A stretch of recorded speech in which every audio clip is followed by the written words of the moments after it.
మీరు ఎంత కష్టపడినా, ఎంత పాజిటివ్గా ఆలోచించినా, ఎన్ని అఫర్మేషన్స్ చెప్పుకున్నా మీ జీవితంలో పెద్ద మార్పు కనిపించడం లేదా? ఎందుకు? కొంతమందికి సక్సెస్ చాలా సులభంగా వస్తుంది, మరి కొందరు మాత్రం ఎంత ప్రయత్నించినా అదే పరిస్థితిలో ఉంటున్నారు.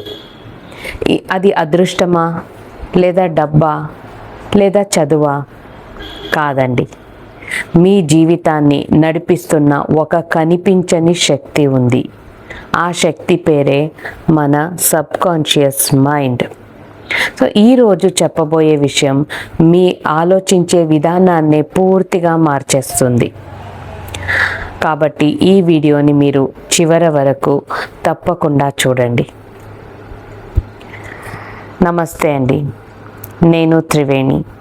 మన స్థైర్య యూట్యూబ్ ఛానల్కి మీకందరికీ హృదయపూర్వకమైన స్వాగతం.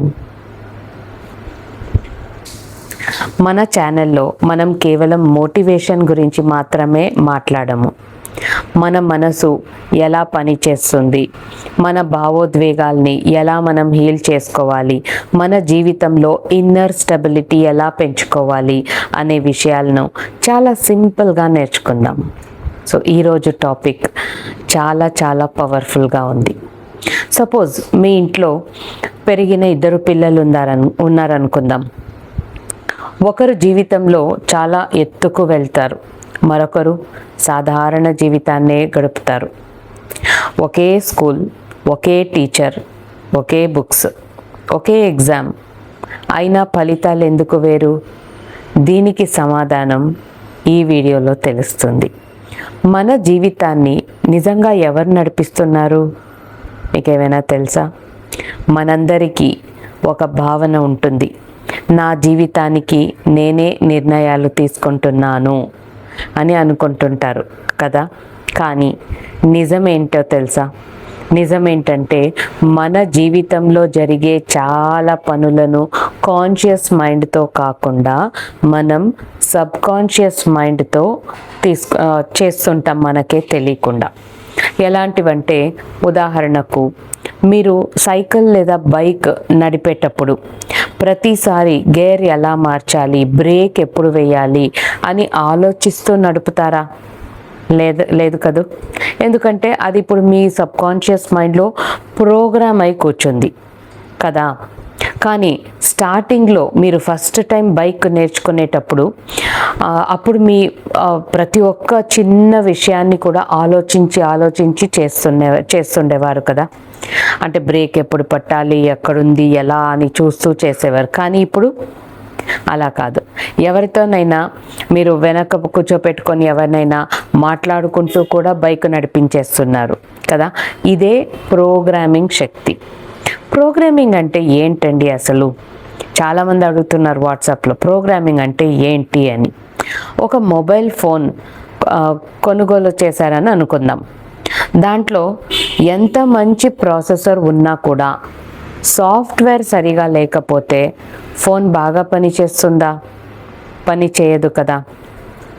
అదే విధంగా మన జీవితంలో కూడా మన బ్రెయిన్ ఎంత పవర్ఫుల్ అయినా కూడా, ఎంత షార్ప్గా పనిచేసినా దాంట్లో ఉన్న ప్రోగ్రామింగ్ తప్పుగా ఉంటే మన జీవిత ఫలితాలు కూడా అలాగే ఉంటాయి.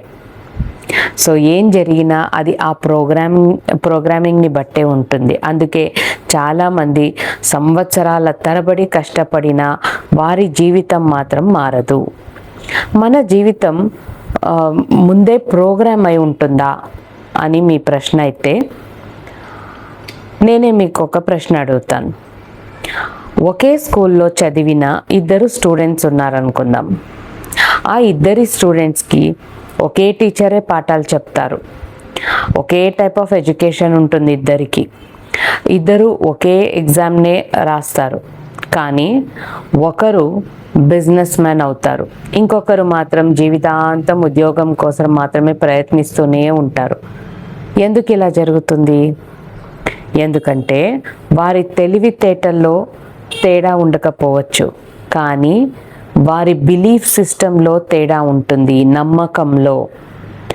ఒకరు ఎలాంటి నమ్మకం పెట్టుకుంటారంటే నేను చేయగలను, ఎస్ ఐ క్యాన్ డూ అని గట్టిగా నమ్ముతుంటారు. ఇంకొకరు మాత్రం నేను చెయ్యలేను, నా వల్ల కాదు అని నమ్ముతుంటారు. అలాంటప్పుడు వాళ్ళ నమ్మకం, వాళ్ళు దేని నమ్ముతుంటే అదే కదా ప్రోగ్రామ్, అదే నిజమవుతుంది. ఇద్దరి జీవితాలు వారి నమ్మకాల ప్రకారమే రూపుదిద్దుకుంటాయి. వయసు పెరిగితే జీవితం మారిపోతుందా? చాలామంది ఇలా అనుకుంటుంటారు. ఇంకొన్ని సంవత్సరాలు గడిపేస్తే చాలు నా జీవితం మారిపోతుంది అని. కానీ నిజంగా అలా జరుగుతుందా? జరగదు కదా. 40 సంవత్సరాలు, 50 సంవత్సరాలు, 60 సంవత్సరాలు, ఇలా సంవత్సరాలు గడుస్తూనే ఉంటుంది. వయసు మాత్రమే పెరుగుతుంది. కానీ మనసులోని ప్రోగ్రామింగ్ మారకపోతే, వయసు గడిచిన లోపలున్న ప్రోగ్రామింగ్ మారకపోతే జీవితం కూడా మారదు.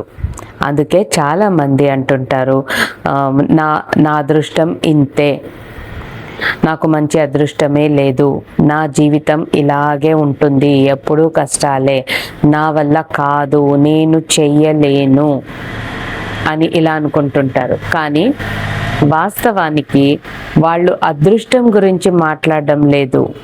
వాళ్ళు మాట్లాడుతోంది వాళ్ళ లోపలున్న ప్రోగ్రామింగ్ గురించి. ఆ ప్రోగ్రామింగే వాళ్ళ చేత అలా మాట్లాడిస్తోంది. మన నమ్మకాలు ఎక్కడి నుంచి వస్తాయి అసలు? ఎక్కడి నుంచో తెలుసా? అది మీ చిన్ననాటి నుంచి. అప్పుడు మీరు చిన్న పాప లేదా బాబుగా ఉన్నప్పుడు నేను ఓడిపోతాను అనే నమ్మకంతో, అసలు ఫస్ట్ ఆఫ్ ఆల్ ఏ బిడ్డ కూడా నేను ఓడిపోతాను అనే నమ్మకంతో పుట్టాడు కదా. అయితే మరి ఆ నమ్మకాలు ఎలా వస్తున్నాయి? చిన్నప్పటి నుంచే, తల్లిదండ్రుల నుంచి, టీచర్స్ నుంచి, బంధువుల నుంచి, సమాజం నుంచి. సో వీళ్ళందరి నుంచే వాళ్ళు చెప్పే ఆ మాటల్ని బట్టే మన అనుభవాలు కూడా ఉంటుంది. అప్పుడు మన మనసులో మెల్లమెల్లగా ఆ నమ్మకాలే ప్రోగ్రామ్ అయి మారుతుంది. ఉదాహరణకి మీకు సింపుల్గా నేను ఎగ్జాంపుల్ చెప్తాను. డబ్బు సంపాదించడం చాలా కష్టం, మనలాంటి వాళ్ళు బిజినెస్కి పనికిరారు, నువ్వు అంత తెలివైన వాడివి కాదు, నీ వల్ల కాదు, ఇలాంటి మాటల్ని ఎవరైనా చిన్నపిల్లలకి చెప్తుంటే అవి కేవలం మాటలు కాదు, అవే ప్రోగ్రామింగ్ అయి కూర్చుంటుంది. మళ్ళీ మళ్ళీ వింటుంటారు. ఒకరు ఇలా అంటారు, ఒకరు అలా అంటారు నెగిటివ్గా. మళ్ళీ వింటూ అవి నమ్మకాలుగా మారిపోతాయి. ఆ నమ్మకాలే మన జీవితాన్ని నడిపించడం ప్రారంభిస్తుంది.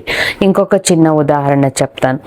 ఒక చిన్నారికి మీరు ప్రతిరోజు నువ్వు చేయగలవు, నీ వల్ల అవుతుంది, నిన్ను నేను నమ్ముతున్నాను, తప్పు చేయడం తప్పు కాదు, మళ్ళీ ప్రయత్నించు, ఇలాంటి మంచి మాటల్ని రిపీటెడ్గా చెప్తూ ఉంటే ఆ బిడ్డలో ఆత్మవిశ్వాసం పెరుగుతుంది.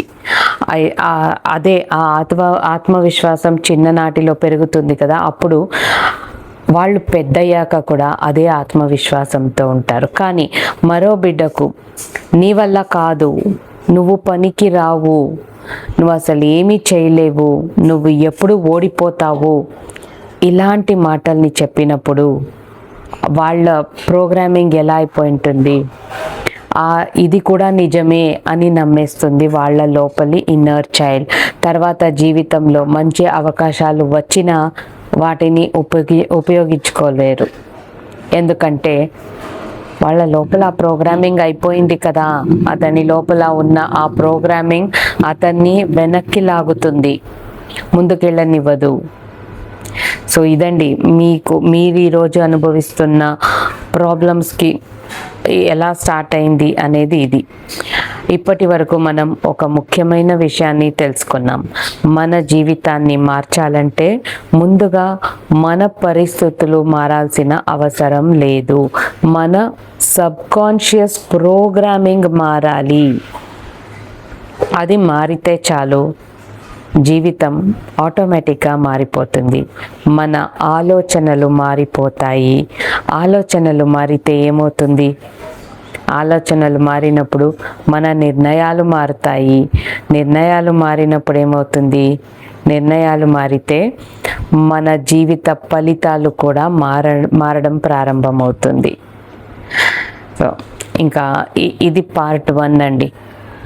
నెక్స్ట్ పార్ట్ 2 ఇంకా కంటిన్యూయేషన్ ఉంది ఈ వీడియోది. సో ఆ పార్ట్ 2లో ఏం నేర్చుకుంటామంటే మన సబ్కాన్షియస్ మైండ్ ఎలా మన జీవితాన్ని కంట్రోల్ చేస్తుంది, ఎందుకు కొంతమంది ఎప్పుడు ఒకే సమస్యలను ఎదుర్కొంటారు, నెగటివ్ ప్రోగ్రామింగ్ని ఎలా గుర్తించాలి, ఇలాంటి అద్భుతమైన విషయాల్ని నేర్చుకుందాం. అది కూడా సింపుల్గా తెలుసుకుందాం. సింపుల్ టెక్నిక్స్ కూడా నేను మీకు నేర్పిస్తాను. కాబట్టి ఈ సిరీస్ని మీరు మిస్ అవ్వకండి. ఈ వీడియో మీకు ఉపయోగకరంగా అనిపిస్తే ఒక్క లైక్ చేయండి. ఇంకా మన ఛానల్ని సబ్స్క్రైబ్ చేయలేదంటే సబ్స్క్రైబ్ చేసేయండి. మీ ఫ్రెండ్స్ అండ్ ఫ్యామిలీతో కూడా షేర్ చేయండి. ఇంకా మన త్రివేణి స్థైర్య తెలుగు ఛానల్ ఇంకా మీరు సబ్స్క్రైబ్ చేయకపోతే ఇప్పుడే సబ్స్క్రైబ్ చేసి బెల్ ఐకాన్ని కూడా ప్రెస్ చేసేసేయండి. మరి కామెంట్లో ఒక మాట రాయండి, ఈ రోజు నుంచి నా జీవితానికి కొత్త ప్రోగ్రామింగ్ ప్రారంభిస్తున్నాను అని. మళ్ళీ పార్ట్ 2లో కలుద్దాం. సో ధన్యవాదాలు. అంతవరకు సెలవు. నమస్తే. Thank you.